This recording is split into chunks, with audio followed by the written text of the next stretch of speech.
नहीं नहीं, मेरा अभी पेमेंट नहीं हुआ है, त्यामुळे मैंने रिचार्जेस नहीं किया। नहीं नहीं नहीं नहीं, वैसी कोई बात नहीं। वो क्या है ना, मेरे को 70,000 पगार है, तो 500 रुपए का रिचार्ज मेरे लिए नहीं।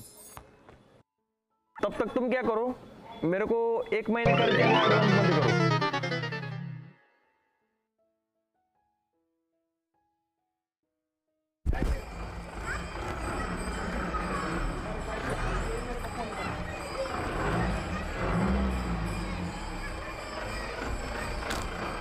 दिपे काय ऑनलाईन मीटिंग चालू आहे काय? अरे तुझ्यासारखं मी गावात राजकारण करत फिरतो काय? दिल्ली मुंबई बँगलोरवरनं कॉल येतात मला। जरा कमी फेक त्या झटक्यासारखं काहीतरी कामधंदा कर बेटा। किती वेळा त्याचं उदाहरण द्यावं तुला? हे काय ती झटक्या लय भारी फिरी गेला काय ती? माझ्या नखाची बी बरोबर येणार नाही त्याला।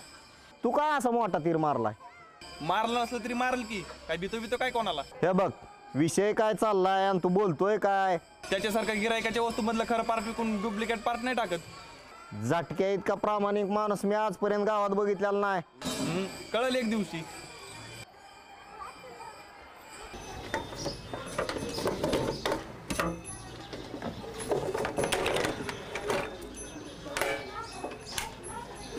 आयला आज लय काम केलं हो।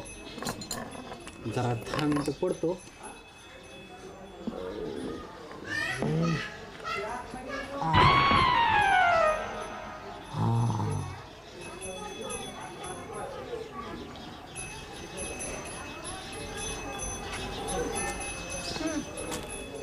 झोपले वाटतं।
हे तुझ्या आईला माझे पैसे चोरले हो रे। पैसे दे। ए यार झटक्या, कुठला पैसा आणि काय बोलतोय तू? लाडी गोडी लावू नका, टकुरा फोडीन ते पैसे दे आणि माझे ए यार गपकी, माझे पैसे चोरले त्याने। काय रे दिप्या, तू त्याचे पैसे चोरले होय? अरे कोणतं पैसे? राजे झोपेतनं उठला आणि मला मारायला लागले। अरे झटक्या दादा, तुला स्वप्न पडलं असेल, आपला दिप्या तसं नाही करायचा। ए माझ्या डोळ्यानं बघितल्यात, ह्याने चोरले पैसे, तू देतो का नाही? बरं मी म्हणते तुझं पैसा त्यांनी चोरला असतील, पण नेमकं कुठनं चोरलं असेल सांग बरं? माझ्या घरनं चोरल्यात। कधी चोरल्यात? ही का आता 5 मिनिटापूर्वी। आणि तू कुठं होता तेव्हा? मी पण काय कुठं कसलं झोपलं होतं, आता उठलंय 5 मिनिटापूर्वी। काय अरे झटक्या दादा, अरे तुला स्वप्न पडलं असेल बघ, आणि म्हणून तुला तसं वाटतंय, बाकी काय नाही। आलं स्वप्न पडलं होतं म्हणते काय? मग पडलं असेल की, होत असते। तुझा बरं तिकडे मारते मला काम चल रे दिप्या. चल बिगर काम माणसं येते ते येतं माझं काम बिघडवतं।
झटक्या इकडे. आईला लयच खुशी दिसतोय कडे. काय हा नाही बघा आबा, जरा वजन हलकं झाल्यासारखं वाटायलंय. आणि आपण तुला कसलं वजन? काय झटके दादा, झालं का मी सांगितलेलं काम? झालं की. कसलं काम? काय आम्हाला बी कळू दे. अहो आबा, काय झालं माहितीये का, हा मी दुकानाला येत होती काल, तर हे दुकानात पेंगलेलं बघितलं. म्हणलं झटका दादा तर कधी तसलं पेंगत नाही. विचारलं मी त्याला जाऊन काय झालंय, तेव्हा त्यांनी मला सांगितलं ते आपले रामा काका नाहीत का हो, पलीकडचं, हा हा ती रामावय ती त्याचं काय? जुना रेडिओ आणलेला नीट करायला. बर आणि ह्यानी घेतला मग रेडिओ नीट करायला. आणि ती रेडिओ खोलता खोलता झटक्या दादा पैशाचं बंडल सापडला. होय झटक्या. आणि 25,000 होतं. नको. काय केलं मग? काय आबा, ते पेढा सांभाळणं काय सोपं आहे का? हे? राव रातभर झोप नाही मला. बर. कोण चोरून फिरून येतं काय की, का पोलिसाची धाडफीड पडते काय की, ह्या विचारानं 2 दिवस झोपलोच नाही कसलंच. त्यामुळं आपलं देऊन टाकलं महागाऱ्यावर. खरं आहे का? हा, मग त्या 25,000पेक्षा आपलं रोज काष्टाने 100 रुपये कमवलेलं बरं की. आणि मग काय झालं, झटक्या दादानी मग मला विचारलं, प्राजू तूच सांग मी काय करू. बर. मग जसं तुम्ही मला शिकवलंय तसं मी म्हणली हा की हे बघ झटक्या दादा, हे पैसे काही तू कमवलेलं नाही, बरोबर. तेव्हा ज्याचं आहे त्याला आपलं देऊन टाक. करेक्ट. आणि त्यांनी माझं ऐकलं.